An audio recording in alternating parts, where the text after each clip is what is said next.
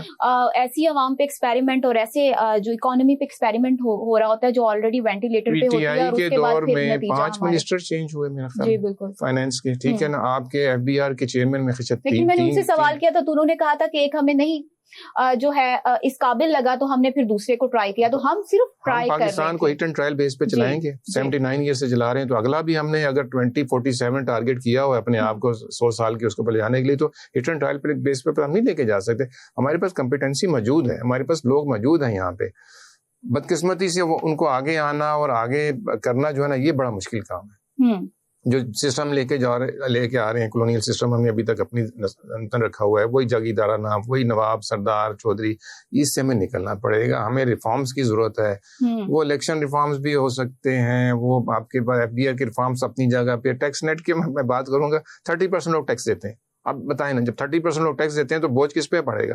100 کو دینا ہے نا, تو اس کا 30% دے رہے ہیں لوگ, بوجھ انہیں 30 پہ پڑے گا یا پھر وہاں پہ پڑے گا. جن کے پاس نہیں ہے کیپیسٹی, بوجھ تو ان کو لگے گا. آپ نیٹ کو جب تک نہیں بڑھائیں گے ان کو تو بوجھ لگتا ہی نہیں. نیٹ آپ کریں, نیٹ آپ بڑا کریں, ٹیکس کم کریں. آپ 18% پہ جی ایس ٹی کو لے کے جا چکے. کہاں سے لوگ ریسٹورینٹس میں جانا لوگوں نے چھوڑ دیا ہے کہ جی اتنی زیادہ جی ایس ٹی, کیونکہ دینا تو عوام نہیں ہے, غریب اس میں جائے گا. جو امیر افورڈ کر سکتا ہے وہ تو جا کے 18% دے کے کیش پہ بھی پیمنٹ دیتا ہے. وہ کیا, تو ہمیں تھوڑا سا ریفارمز کی واقعی ضرورت ہے. ہمیں تھوڑی سی یہ کہ ڈائریکشن کو ٹھیک کرنے کی ضرورت ہے, اور تسلسل جو پالیسیز کا نا اس کی ضرورت ہے. پھر عوام کو شاید تھوڑی سی کوئی بہتری ہو سکے ان کے. ٹھیک ہے سلمان صاحب, جس طرح آپ نے دیکھا کہ نعیم صاحب یہ کہتے ہیں ریفارمز کی ضرورت ہے. اب یہ جو انہوں نے ابھی یہ سولر کی جو ہمارے پاس ٹیکنالوجی آئی ہے وہ ایک رات میں تو نہیں آئی نا, یہ ٹیکنالوجی ایک ٹائم لگا ہے, اور تب گورنمنٹ کو پتا تھا کہ آہستہ آہستہ کتنی تیزی سے اڈاپٹ کر رہا ہے پاکستان, اور پاکستان دنیا میں بہت جلدی سے اڈاپٹ کرنے والی سولر کی ٹیکنالوجی ہے. تو اب گورنمنٹ کو آلریڈی ان چیزوں کا پتا ہے, لیکن وہ اپنے منصوبے اور اپنی پالیسیز بناتے ہیں, اور آئی پی پیز کے ساتھ جو ان کے اتنے بڑے بڑے ہائی لیول کے معاہدے ہیں کہ آپ بجلی استعمال کریں نہ کریں, آپ کی بجلی بچ رہی ہے نہیں بچ رہی, آپ نے ہمیں پیسے دینے ہی دینے ہیں. تو وہاں پہ بات وہی ہے کہ ریفارمز کی ضرورت ہے, آپ کو مینجمنٹ آپ کی اچھی نہیں ہے. تو مین پرابلم کہاں پہ ہے؟ مین پرابلم یہ ہے کہ جن لوگوں نے یہ دستخط کیے ہوئے ہیں ان معاہدوں پہ وہی تو حکومت میں بیٹھے ہیں, اور وہ پھر کیسے ان کو چینج کر سکتے ہیں. دیکھیں نظام میں جو